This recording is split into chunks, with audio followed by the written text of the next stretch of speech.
내년도 예산안 협상이 지지부진한 가운데 여야 원내대표가 정기국회 내 최종 담판 움직임에 들어갔습니다. 여야는 감사원실 예산 등 일부 쟁점에선 이견을 좁혔지만 대통령실 이전과 지역사랑 상품권 예산 등에선 팽팽하게 맞서고 있습니다. 정부의 강경 대응에 맞선 민주노총 총파업에 국민의힘이 즉각 파업을 중단하고 업무에 복귀할 것을 촉구했습니다. 민주당은 화물연대 파업 사태 해결을 위한 여야 원내 지도부의 중재를 제안했습니다. 국회 사무처가 주최한 국회 데이터 활용 경진대회에서 국회 공공데이터를 바탕으로 가짜뉴스에 대응하고 깨끗한 공론회장을 만들기 위한 정톡 서비스가 대상인 국회의장상을 수상했습니다. 김진표 의장은 4차 산업혁명 시대 디지털 전환의 핵심은 데이터라고 강조했습니다. 오늘 파워 인터뷰에선 법사의 키맨으로 불리는 조정훈 시대전환 대표와 함께 민주당이 직면한 이재명 대표의 사법 리스크와 여야 대치 속 필요하고 있는 국정조사 그리고 정부와 화물연대 대치까지 다양한 현안을 진단해보겠습니다.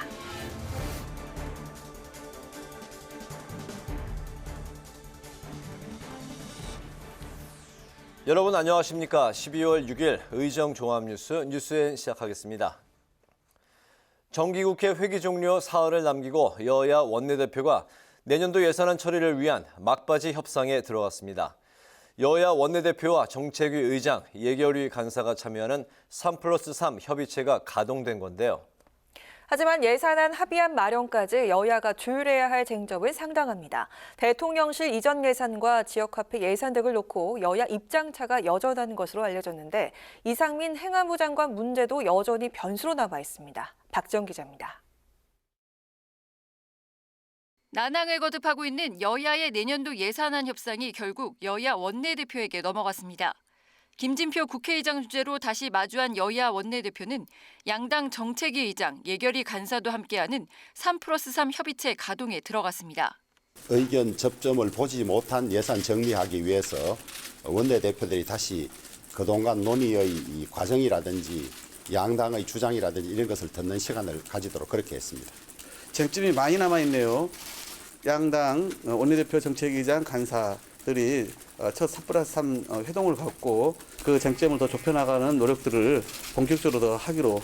앞서 여야 정책위 의장과 예결위 간사가 소형 모듈 원자로와 감사원 관련 예산 등 일부 쟁점 예산에선 이견을 좁히긴 했지만 대통령실 이전과 지역화폐 예산 등을 놓고는 입장차가 여전한 상황.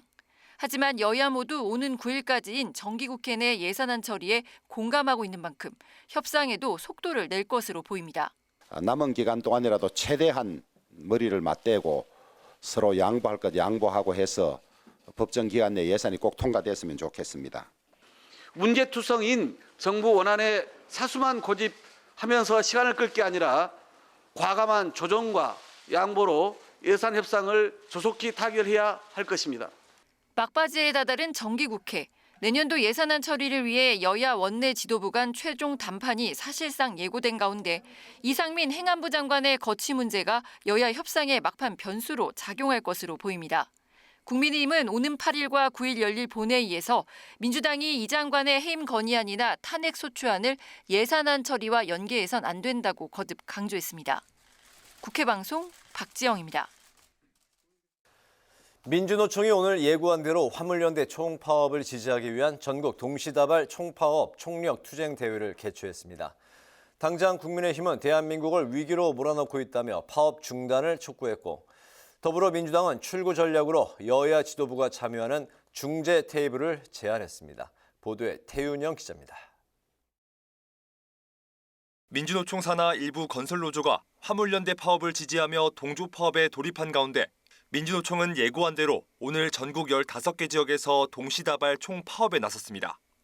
안전운임제 확대를 위한 화물연대 총파업에 대해 정부가 업무 개시 명령을 발동한 데 따른 반발입니다.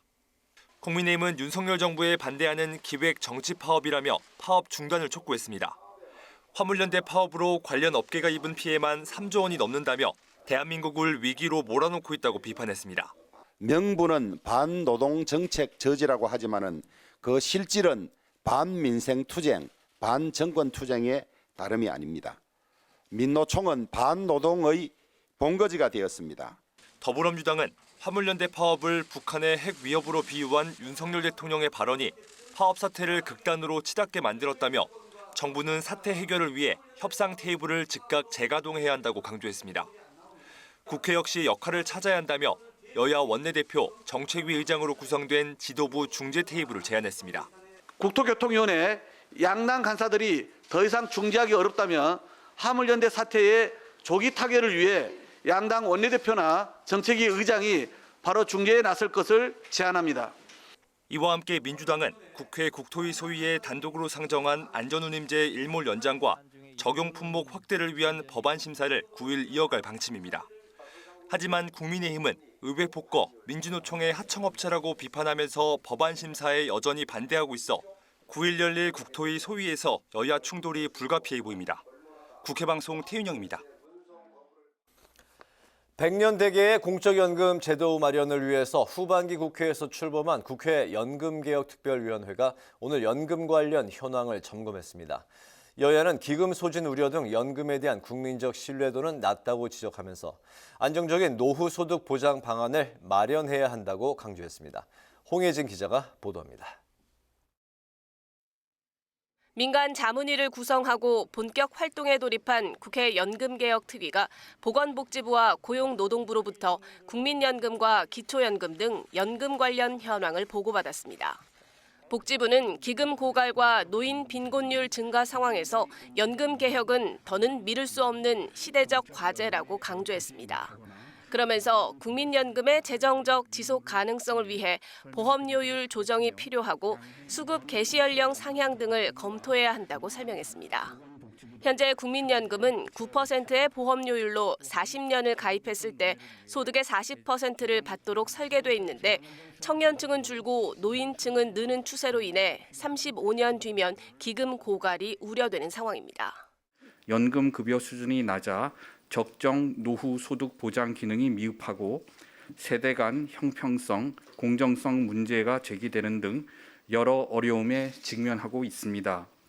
이에 연금 개혁은 더는 미룰 수 없는 시대적인 과제이며 특위 소속 여야 의원들은 연금 개혁을 위해선 먼저 사회적 동의가 필요하다면서 연금 개혁에 대한 국민적 불안감을 정부가 불식시켜야 한다고 강조했습니다.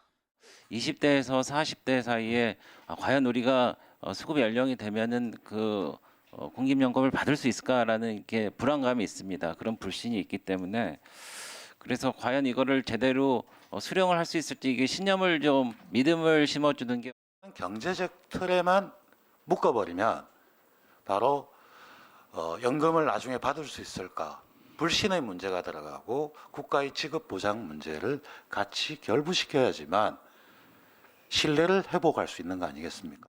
다만 여야는 물론 민간 자문위원들도 연금 개혁 초점을 재정 안정에 둘지 소득 보장에 둘지를 놓고는 입장차를 보여 향후 논의 과정에서 난항도 예상됩니다.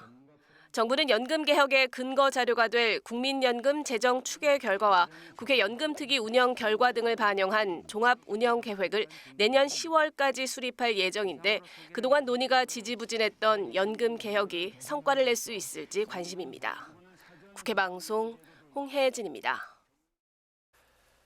국회가 국회 데이터 활용을 촉진하고 새로운 정보 서비스를 발굴하기 위해 2022 국회 데이터 활용 경진 대회를 개최했습니다. MZ세대와 AI 맞춤 정치정보 서비스와 같은 다양한 의견들이 쏟아졌는데요. 국회 공공데이터로 가짜뉴스에 대응하는 정치 서비스 커뮤니티가 대상인 국회의장상을 수상했습니다. 강민지 기자가 대회 현장을 다녀왔습니다. 올해 처음 개최된 국회 데이터 활용 경진대회. 상임위, 도서관 등 국회가 제공하는 공공데이터를 활용해 새로운 정책 서비스를 만드는 대회로 개발자뿐 아니라 학생과 일반 직장인 등 데이터 활용에 관심 있는 다양한 팀들이 전국에서 참여했습니다. 정치 관심도 테스트를 통해 개인 맞춤형 국회의원을 매칭해주고 관심 법안의 법률안 통과 가능성을 예측해주는 다양한 서비스들이 경진대회에서 시연됐습니다. 제17대 국회부터 제21대 국회까지 모든 법률안을 학습하여 법률안 통과 예측 분석을 제공하고 있습니다. 법률안 제출 시점부터 통과 가능성 예측 정보를 제공하여 기업이나 사용자는 선제적인 의사결정이 가능합니다. MZ세대 청년 맞춤형 정보 제공 서비스엔 확증 편향과 세대 분리를 우려하는 심사위원들의 날카로운 질문도 이어졌습니다.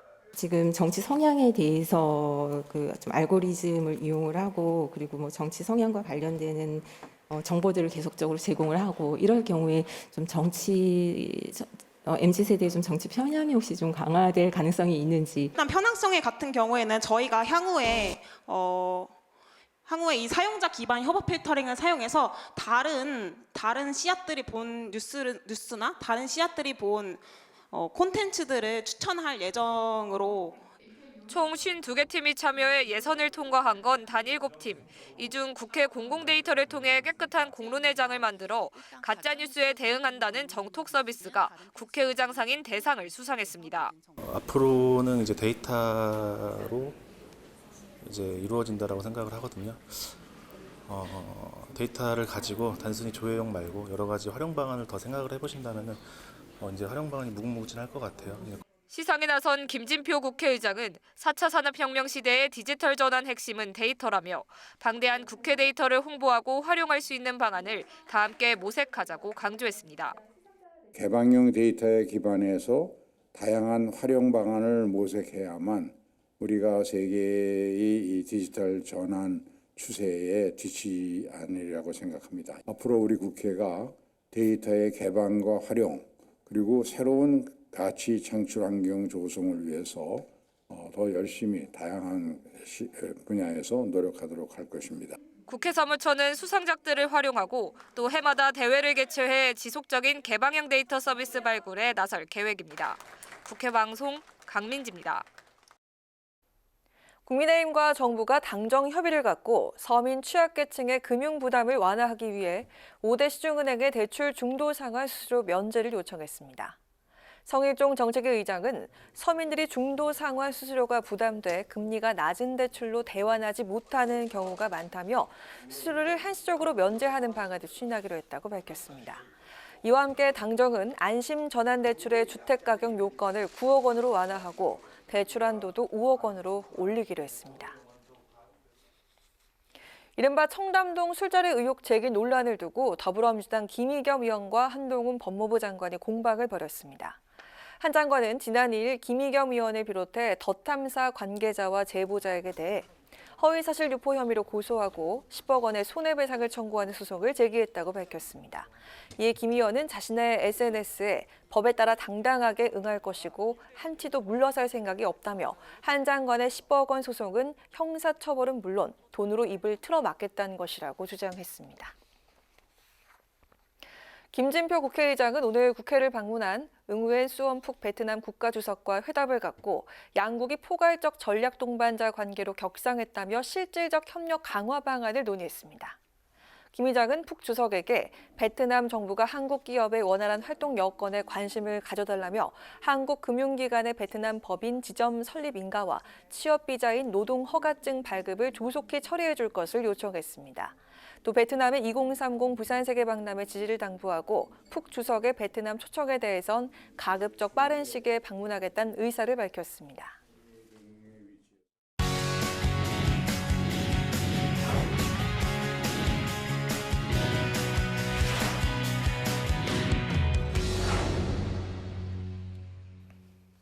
네, 오늘 이슈 분석 김희연 기자와 함께합니다. 김 기자 어서 오세요. 안녕하세요. 네.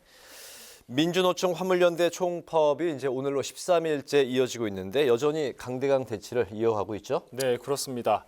이 정부와 화물연대 측 모두 한치의 양보 없는 싸움을 계속하고 있는데요. 정부는 아직까지 강경 기조를 유지하고 있습니다. 한덕수 국무총리는 오늘 국무회의에서 불법에 타협하지 않고 법과 원칙에 따라 단호히 대처하겠다고 강조했습니다. 정부는 지난달 29일 시멘트 운송 분야에 대한 업무 개시 명령을 발동하면서 엄정 대응에 나섰습니다. 이후 국토부는 업무 개시 명령서를 받고 제대로 이행했는지 현장 조사에 착수했고 어겼을 경우 30일 이하 운행 정지 등 행정 처분에 이어 고발 조치도 할 계획입니다. 정부는 또 시멘트에 이어 철강과 정유 분야에 대한 업무 개시 명령을 추가로 검토하고 있습니다. 네, 정부 업무 개시 명령에 조금씩 현장 복귀도 늘어나고 있다고요. 네, 그렇습니다. 이 정부의 초강경 대응에 화물연대 측에 균열이 가는 모습입니다. 이 화물연대 총파업이 지난 2003년 이후 최장 기간인 13일째 이어지고 있고 좀처럼 출구 전략을 찾지 못하자 돈을 벌지 못하는 개개인들의 부담이 늘고 파업 동력도 잃어가고 있다는 분석이 나오고 있는데요.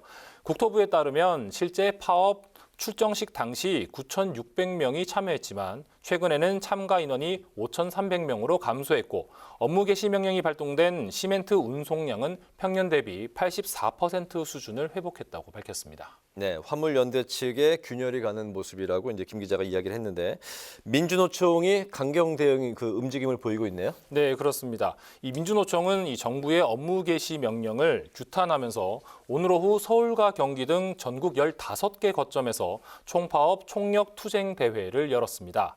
아직 사측과 쟁의권이 남아있는 사업장은 화물연대를 지지하는 연대 파업을 벌였고 쟁의권이 없는 곳은 총회나 조퇴, 휴가 등을 동원해 사실상 파업에 나섰습니다.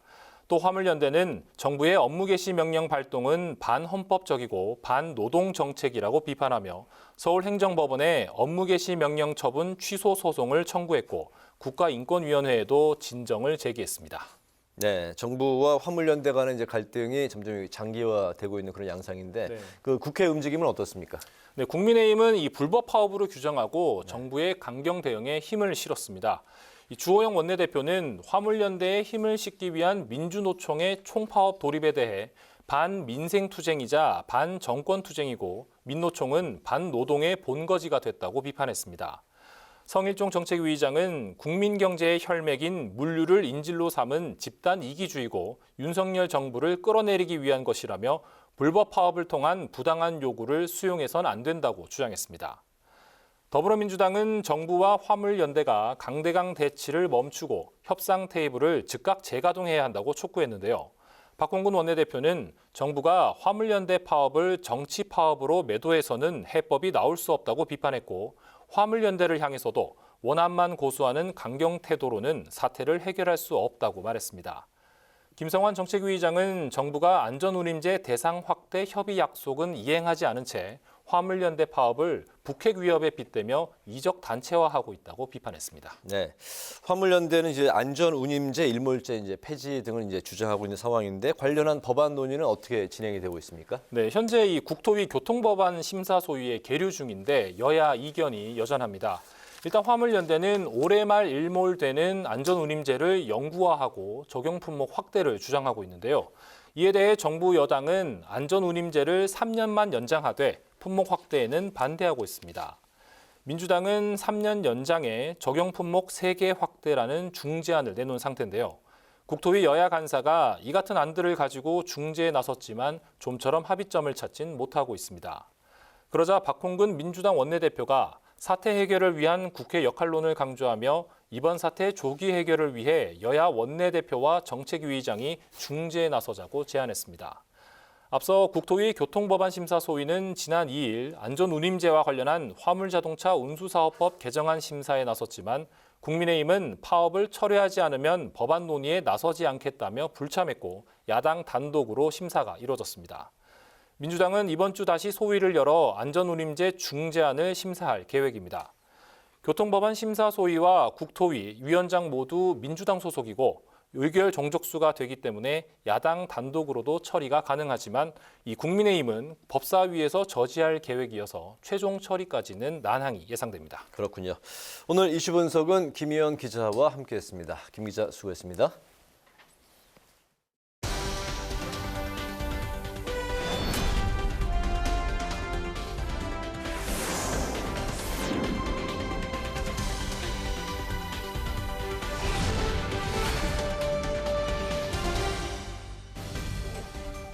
(12월 6일) 정치권의 뜨거운 말말말 강하랑의 정치톡 시작하겠습니다. 오늘 첫 번째 정치톡은 중꺾마입니다.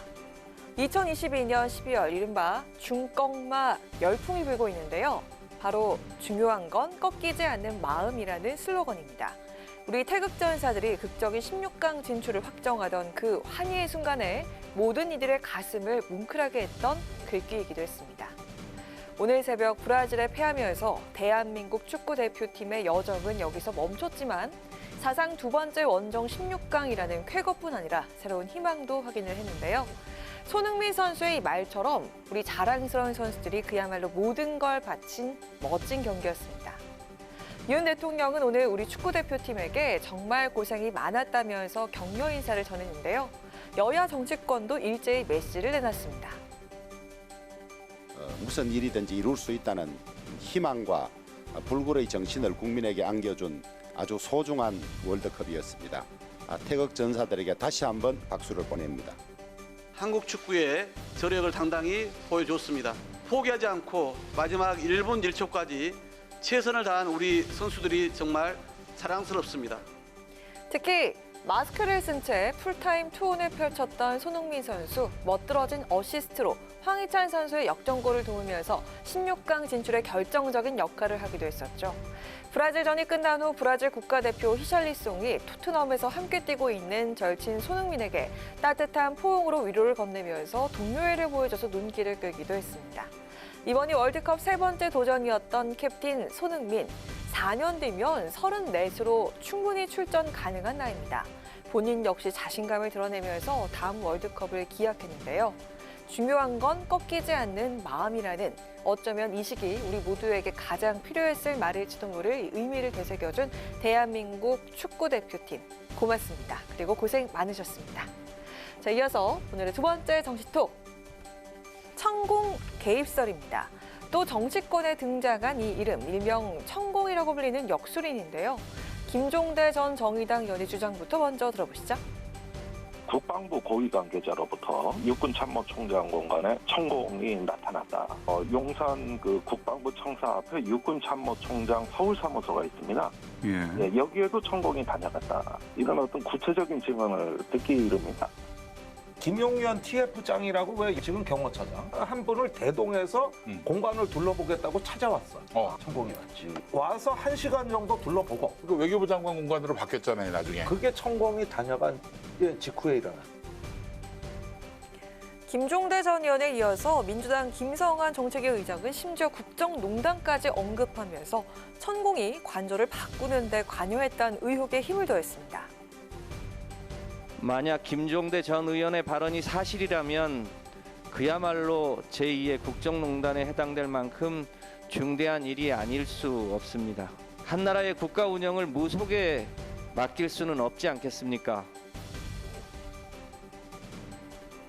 이에 대통령실은 경호처장과 천공은 일면식도 없다면서 가짜뉴스에 대한 강한 처벌 의사를 밝히면서 반박에 나섰고 육군 역시 오늘 입장을 내고 군의 명예를 실추했다면서 강한 유감을 표했습니다. 사사건건 윤 대통령을 향한 야권의 공격 빌미로 등장하고 있는 역술과 천공. 일찍이 대선 전 국민의힘 내부에서도 문제 제기를 한 바가 있습니다.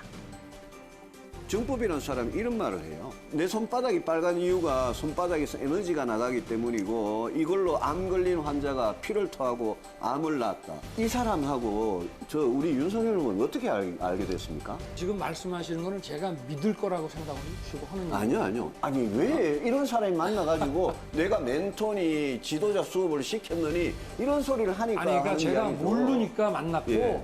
그 말이 나오자마자 이건 아니다 해가지고 저는 그 이후로는 서로 연락하거나 만난 적이 없습니다. 딱 끊으셨습니까? 그럼요. 결국 대통령실은 오늘 김종대 전 의원을 경찰에 고발하면서 해당 의혹을 제기한 인터뷰를 진행한 김어준 씨도 허위사실 유포에 의한 명예훼손을 공모한 혐의로 함께 고발했습니다. 하지만 김종대 의원은 여전히 진실을 다투겠다는 입장인 만큼 가짜뉴스를 둘러싼 대통령실과 야권 측의 공방은 또 한 번 거센 불이 붙을 것으로 보입니다. 지금까지 강하랑의 정치톡이었습니다.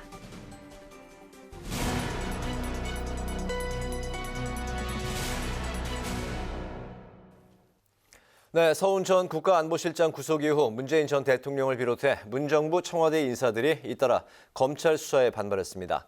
정치 현안에 말을 아끼던 이들까지 폭발하게 만든 배경은 무엇인지 박수현 전 청와대 국민소통수석과 함께 관련 이야기를 나눠보겠습니다. 안녕하십니까? 반갑습니다. 네, 안녕하세요. 박수현입니다. 네, 반갑습니다. 서훈 전 안보실장 구속과 관련해서 문재인 전 대통령도 이례적으로 입장문을 밝혔습니다. 친문 인사들의 반발 목소리 또한 이제 높아지고 있는 상황인데요. 이게 목소리가 높아지고 있는 이유가 결국에 이제 검찰 수사가 문재인 전 대통령으로 향할 것이라는 그 예상 때문일까요? 어떻습니까? 뭐 그런 문제 때문에 뭐 목소리를 높이고 뭐 그런 건 아니고요. 또 목소리를 높인 적도 없습니다. 다만 사실이 아닌 것을 아닌 것이라고 말씀을 드리는 것이죠. 지금 전체적으로 보면 임종석 전 비서실장도 인터뷰를 한 것으로 알고 있습니다만 지금 이게 서해 공무원 피격 사건 같은 경우로 서훈 전 안보실장에게 구속영장이 청구되고 구속을 했지 않습니까? 그런데 이런 문제는 사실 안보 상황에 대한 판단이고 정책에 대한 판단, 결정인데 이런 것들이 사법의 영역으로 온 것이 맞는가라고 하는 것이고요. 만약에 100번을 양보해서 그런 어떤 문재인 정부에서 내렸던 이 상황에 대한 좀 의문점이 있다면 그것에 대해서 서로 말하고 해명하고 뭐 그렇게 하면 되는 일이지 이게 왜 검찰에 가서 사법의 영역까지 가야 되는 일인지 알 수가 없고 그래서 이것이 정치 보복의 성격이 있고 도를 넘어도 너무 넘었다라고 하는 것을 지적하는 것이지 문재인 대통령에 대한 무슨 뭐 조사나 이런 것들이 임박했기 때문에 청와대 인사들이 나서서 목소리를 높이는 뭐 그런 차원은 아닙니다. 네, 그렇군요. 근데 특히 그 임종석 전 비서실장이 검찰 수사 배후에 윤 대통령이 있다면서 윤 대통령을 향해서 비겁하다 이렇게 맹 비난을 했는데요. 이 주장과는 같은 입장이실까요? 예, 당연히 같은 입장을 가지고 있죠. 왜 그러냐면 국민들께서도 상식적으로 생각하십니다. 이런 어떤 정치인 한 명에 대한 수사, 조사, 구속 뭐 이런 걸 하더라도요. 당연히 검찰 총장이나 법무부 장관 등 이런 분들과 다 보고 없이 할 수는 없는 노릇 아닙니까? 그런데 하물며 전 대통령을 지금 향하고 있단 말이에요. 이런 것을 가지고 문재인 전 대통령에 대한 조사나 수사나 이런 것들을 검찰이 독립적으로 할 수 있다고 보는 국민이 누가 있겠습니까? 그렇기 때문에 이 문제는 임종석 전 비서실장의 이야기는 이런 검찰 수사 배후에는 윤 대통령이 의 재가나 보고나 예를 들어 이런 것들이 있지 않고는 검찰이 독립적으로 전 대통령에 대한 뭐 조사 수사를 한다는 것은 상식적으로 믿을 국민은 없습니다. 예, 그런 아마 차원에서 임종석 전 실장이 이야기를 한 것으로 저는 생각합니다. 알겠습니다. 이낙연 전 대표가 침묵을 깨고 입을 열었습니다. 서 전 원장의 구속은 옳지 않다. 이낙연 전 대표는 2020년 9월 서해 공무원 피격 사건 당시 민주당 대표였는데요. 이재명 대표 또한 향한 사법 리스크에 앞으로 비명계 결집의 구심점이 될 것이라는 관측이 많이 나오고 있습니다. 이 때문에 이낙연 전 대표의 복귀 시점이 빨라질 수도 있을 것으로 보시는지 어떻게 보십니까? 글쎄 저는 개인적으로 지금의 민주당과 그다음에 이재명 대표의 현재의 상황 때문에 이낙연 전 대표가 정치 행보를 빨리 할 것이다. 그렇게 개인적으로는 보지 않습니다. 왜냐하면 같은 민주당원이면 같은 마음으로 현재의 상황을 걱정하고 이재명 대표에게 힘을 모아서 이 상황을 돌파하는 것이 어떤 이재명 대표 개인을 방어하고 보호하는 것이 아니라 검찰권 남용이나 그다음에 정치 보복이나 이런 어떤 것들이 지금 민주주의 위기를 가져오고 있다고 지금 민주당 당원들은 보고 있는 것 아닙니까? 크게 보면. 그런데 이런 상황에서 이낙연 대표가 지혜로운 분이시고 당의 대표를 지내신 분인데 아무리 경선 때 경쟁을 했다 하더라도 이런 어떤 정치 행보를 이런 상황 때문에 본인의 정치 행보를 한다는 것은 그것이 어떤 의미이고 어떤 결과가 있을지를 너무 잘 아실 텐데요. 아마 이런 것 때문에 본인의 귀국이나 정치 행보 일정 이런 것들을 앞당기실 것 같지는 않다는 게 저는 제 개인적 생각입니다. 네, 오늘 말씀은 여기까지 듣겠습니다. 고맙습니다. 네, 감사합니다. 네, 박수현 전 청와대 국민소통수석과 이야기 나눠봤습니다.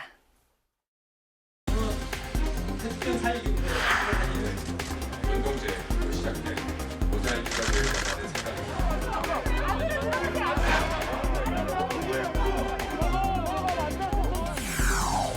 정치는 10월 29일 할로윈 참사를 세월호 시즌2로 만들려고 합니까? 그렇게 원하는 대장 정치권 합시다. 다만 전제 조건 하나, 이재명 대표는 먼저 민주당 대표에서 물러나기를 요청드립니다.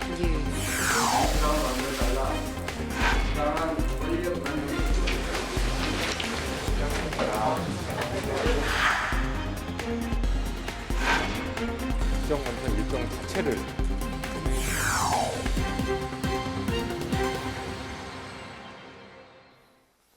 네, 이번엔 뉴스앤 파워 인터뷰 시간입니다. 오늘은 진보 진영의 다른 목소리 조정훈 시대전환 대표와 함께 하겠습니다. 의원님 어서 오십시오. 반갑습니다. 반갑습니다. 네, 반갑습니다. 먼저 그 눈에 띄는 게 그 전에 늘 그 중후한 화이트 칼라의 이제 그 머리 색깔이셨는데 어느 순간에 확 바꾸셨어요? 젊어 보이세요. 그 이유가 있으십니까?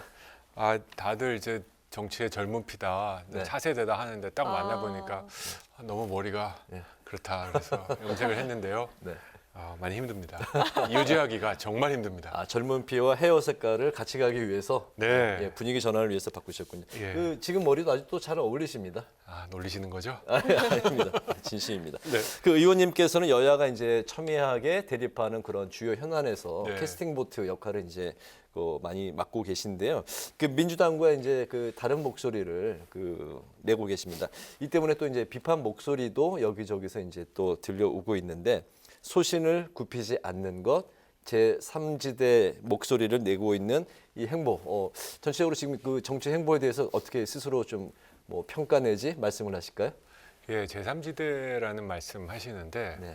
처음에 제가 여러 가지 현안에 대해서 소위 민주당 당대표의 목소리와 반대 목소리 냈을 때 네. 저희 의원실에 어마어마한 양의 문자 폭탄, 그다음에 항의 전화가 왔습니다. 그게 아마 9월 초로 기억하는데 지금 한 3달 지나고 4달째 들어가는데 지금은 저희 의원실에 지지하는 문자와 전화가 훨씬 많습니다. 네. 가끔 민주당원이라고 하시면서 민주당 들어와가지고 의원님 같은 분이 민주당을 이끌었으면 좋겠다. 뭐 이런 문자, 네. 이런 것도 있고요.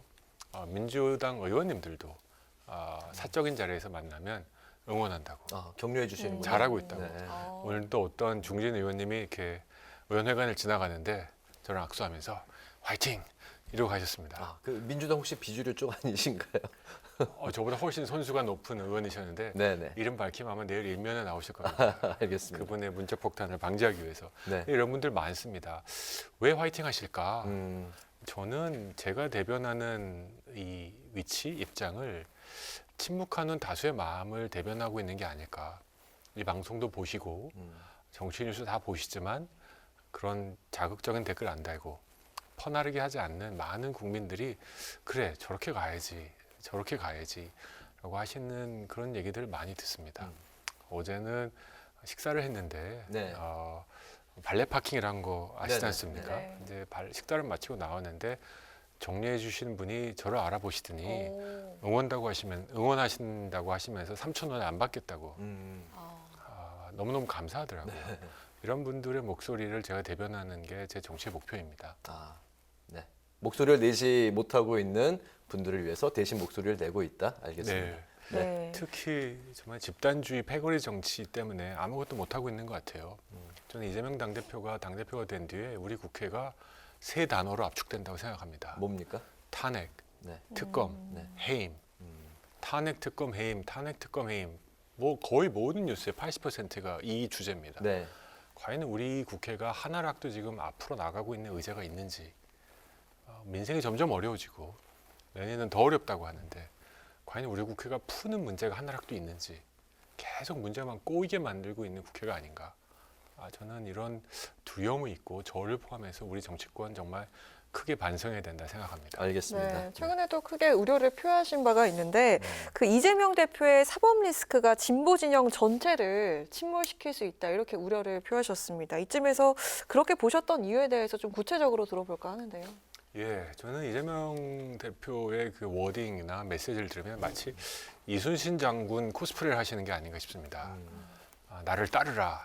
솔직히 이재명 대표의 워딩을 잘 생각해보면 나를 따르라의 리더십이 아니라 나를 지켜라, 나를 방어해달라라는 것 같습니다. 도대체 이재명 당대표는 지금 누구랑 싸우고 있습니까? 이재명 당대표의 적이 누구라고 생각하십니까? 저는 본인 스스로라고 생각합니다. 본인 스스로를 지키기 위해서 지금 계속 야당의 국회로서는 일당의 당 운영을 하고 가시는데 이순신 장군은 나를 버렸지 않습니까? 진보 진영의 정치가 보수와 함께 꼭 필요하지 않습니까?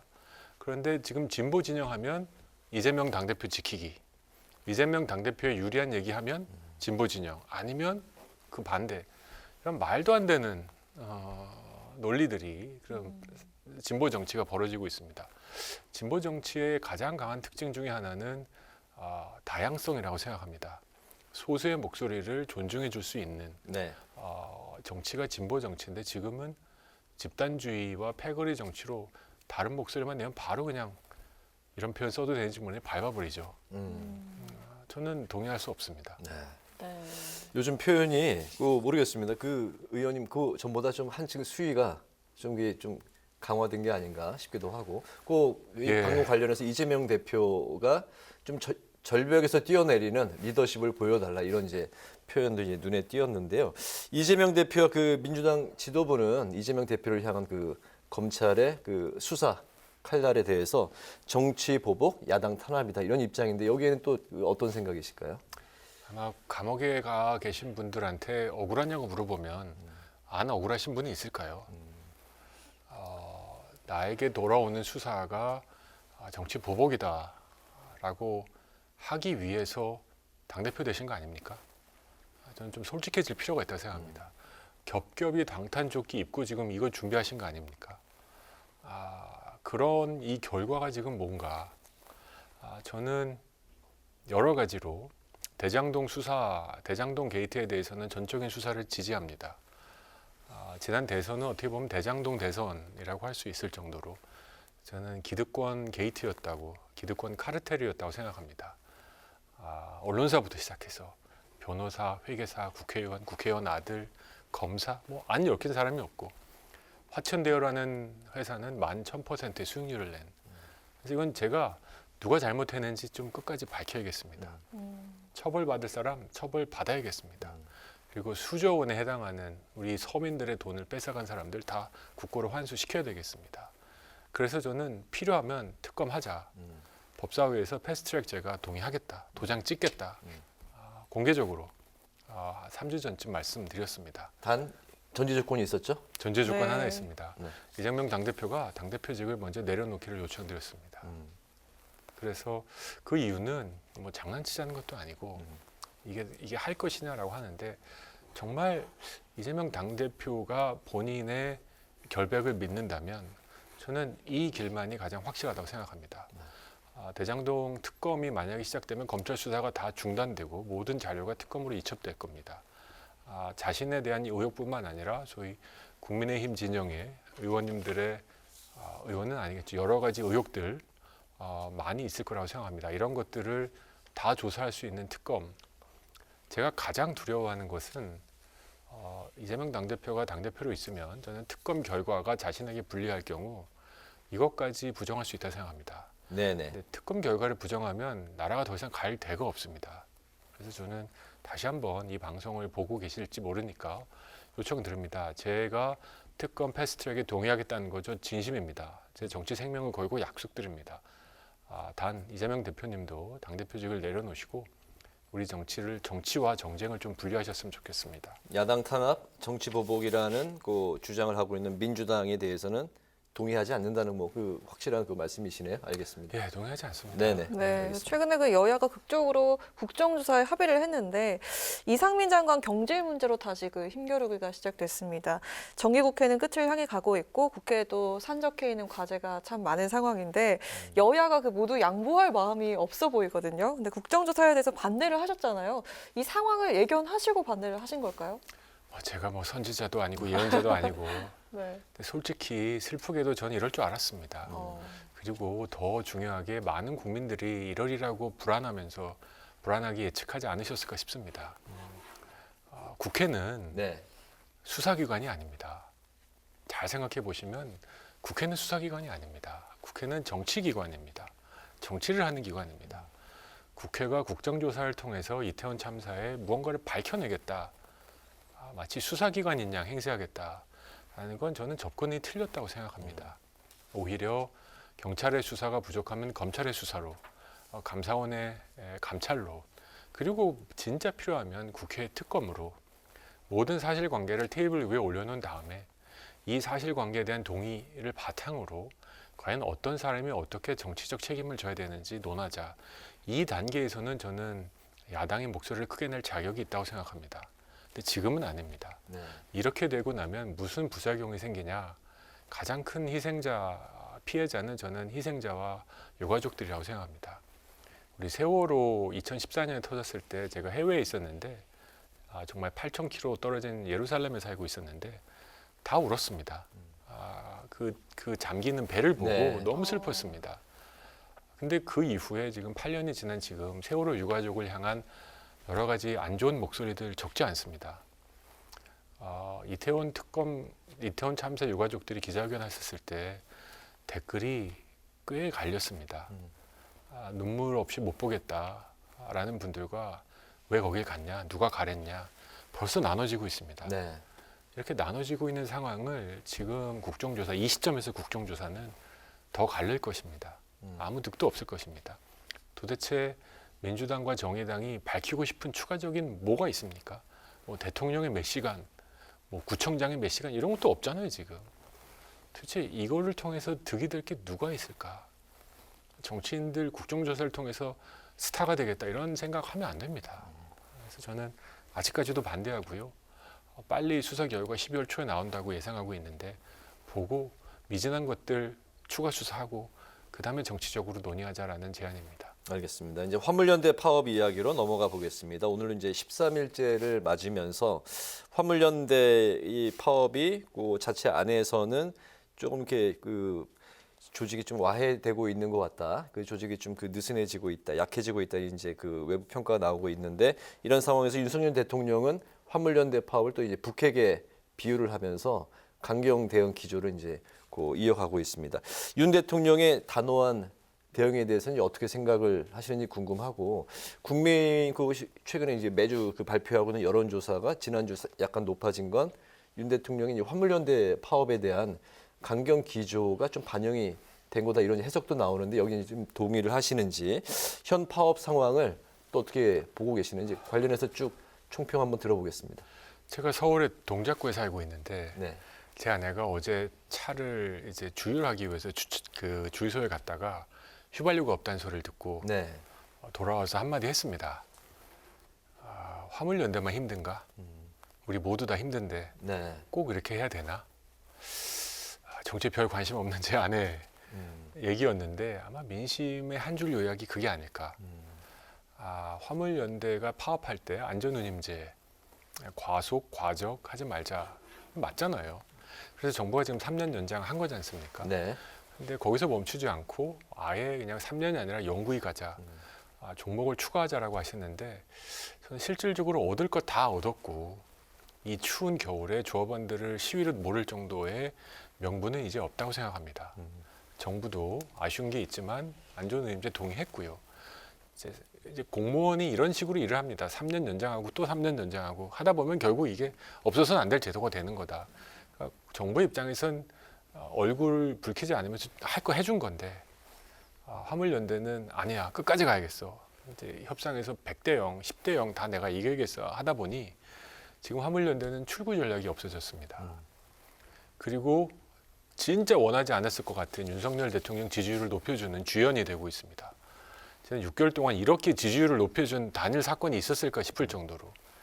그래서 민주노총 화물연대도 다시 한번 생각을 해야 됩니다. 지금. 여러분은 더 이상 사회적 약자가 아닙니다. 많은 국민들이 여러분을 사회적 약자로 생각하지 않아요. 그거를 인식하셔야 됩니다. 이렇게 너무 낙관적으로 정치 투쟁에 나선다면 불편을 겪는 많은 국민들이 굉장히 서운해하시고 불편해하시고 화날 수 있다. 그러니까는 어느 정도 빨리 출구 전략을 잡으시고 마무리하셨으면 좋겠고 한 가지 다만 우리 국민들의 파업을 북핵의 위험에 비교하는 건 좀 지나쳤다 생각합니다. 그 누가 이 말을 듣고 그래 내가 지나쳤지 하겠습니까? 이건 싸움을 붙이는 언어입니다. 대통령이 국민들과 싸우자고 하시면 안 돼요. 어떻게든지 답을 찾으려고 하셔야지. 네. 이게 싸우자라는 언어가 대통령의 입에서 자주 나오면 우리 국가가 더 분열될 수밖에 없다라는 말씀도 꼭 드리고 싶습니다. 네. 네, 의원님께서 꾸준히 관심을 가져오신 그 외국인 투표권 폐지와 관련해서 어제 법안 발의를 하셨잖아요. 상호주의에 따른 투표권 부여 이걸 주장하셨는데 이 내용을 좀 먼저 들어보고 싶은데요. 예, 우리나라에 수백만의 외국인 분들이 살고 계십니다. 근데 이분들에 대한 투표권을 국제 기준에 맞게 상호주의적으로 조정하자는 내용입니다. 네. 지금 현재 이제 대통령 선거, 국회의원 선거, 이제 국정에 참여할 수 있는 권한은 없으시지만 지방자치 선거는 참여할 수 있는데 우리 많은 외국인들은, 우리 한국 국민들은 외국에서 투표할 권한이 전혀 없습니다. 여러 가지로 이것은 불공평한 상황이다. 그리고 상호주의에 입각해서 투표권을 조정할 필요가 있다라는 생각이고요. 이거는 뭐 진영의 논리가 아닙니다. 지금 외국인들이 어떤 정당, 어떤 진영에 더 투표한다. 이걸 계산해서 하는 것이 아니라 저는 아시는 분은 아시겠지만 많은 제1교포들한테 우리가 투표권을 달라라고 일본 정부에 요청했는데 네. 그들이 먼저 상호주의 입각해서 니네 먼저 줘라 그럼 우리가 검토해보겠다. 이거 한 지가 10여 년이 지났습니다. 네. 아직도 우리 제1동포들은 투표권이 없습니다.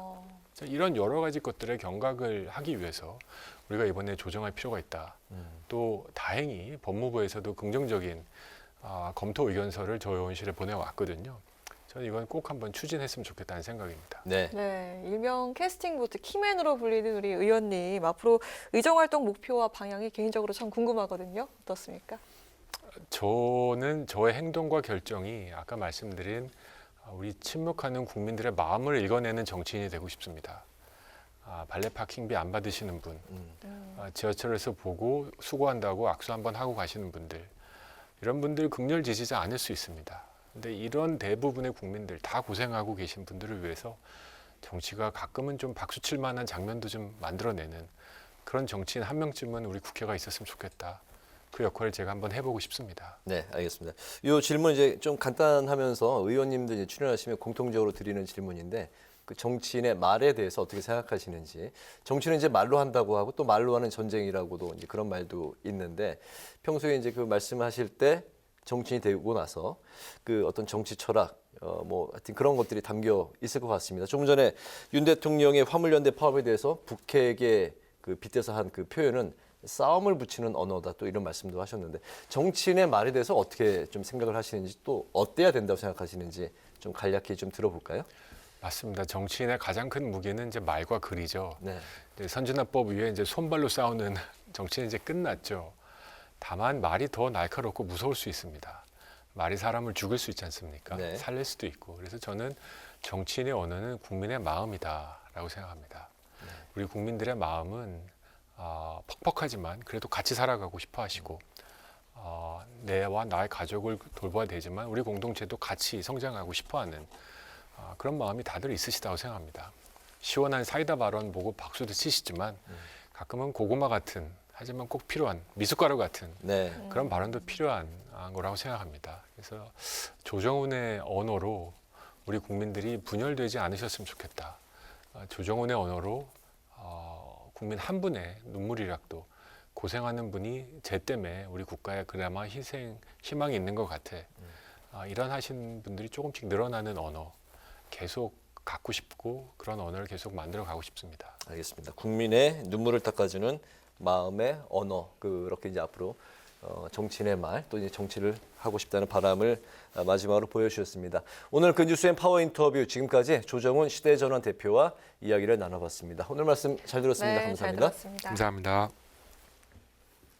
절기상 대설인 내일은 전국에 가끔 구름 많겠지만 눈은 거의 내리지 않을 전망입니다.